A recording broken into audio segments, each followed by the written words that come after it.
Hari ini kita akan belajar mata pelajaran PPKN materi kasus pelanggaran HAM. Oke, kita lanjut pada materi yang pertama adalah penyebab pelanggaran hak asasi manusia. Ada dua faktor, yaitu faktor internal dan faktor eksternal. Selanjutnya, Ibu akan memberikan contoh dari faktor internal dan faktor eksternal. Yang pertama, faktor internal, contohnya sikap egois atau terlalu mementingkan diri sendiri. Sikap ini akan menyebabkan seseorang untuk selalu menuntut haknya, sementara kewajibannya sering diabaikan. Kemudian yang kedua, rendahnya kesadaran HAM. Hal ini akan menyebabkan pelaku pelanggaran HAM berbuat seenaknya sendiri. Kemudian yang ketiga, sikap tidak toleran.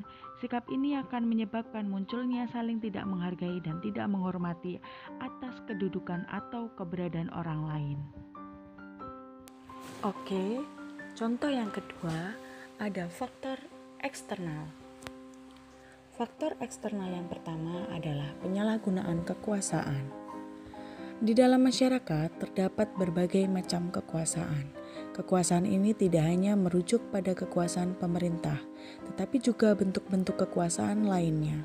Salah satu contohnya adalah kekuasaan di dalam perusahaan. Para penguasa yang tidak memperdulikan hak-hak buruhnya jelas melanggar hak asasi manusia. Oleh karena itu, setiap penyalahgunaan kekuasaan mendorong timbulnya pelanggaran HAM. Yang kedua, ketidaktegasan aparat penegak hukum.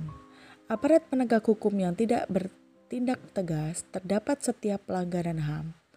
Tentu saja akan mendorong timbulnya pelanggaran HAM lainnya. Penyelesaian kasus pelanggaran HAM yang tidak tuntas akan menjadi pemicu bagi munculnya kasus-kasus lain. Kemudian, yang ketiga, penyalahgunaan teknologi. Kemajuan teknologi dapat memberikan pengaruh yang positif, tetapi bisa juga memberikan pengaruh negatif, bahkan dapat memicu timbulnya kejahatan. Kalian tentu pernah mendengar terjadinya kasus penculikan yang berawal dari pertemanan dan jejaring sosial. Kasus tersebut menjadi bukti apabila pemanfaatan kemajuan teknologi tidak sesuai aturan. Hal ini akan menjadi penyebab timbulnya pelanggaran hak asasi manusia. Yang keempat, kesenjangan sosial dan ekonomi yang tinggi. Kesenjangan menggambarkan keterjadinya ketidakseimbangan yang mencolok di dalam kehidupan masyarakat. Pemicunya adalah perbedaan tingkat kekayaan atau jabatan yang dimiliki. Apabila hal tersebut dibiarkan, akan menimbulkan terjadinya pelanggaran HAM.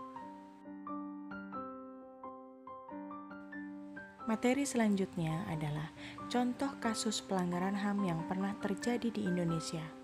Yang pertama, kerusuhan Tanjung Priuk. Yang kedua, penembakan mahasiswa Trisakti.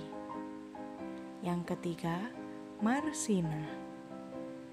Yang keempat, G30 SPKI.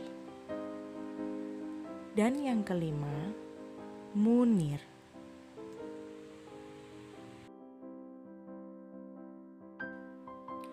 Materi selanjutnya adalah peraturan perundang-undangan yang menjamin hak asasi manusia di Indonesia.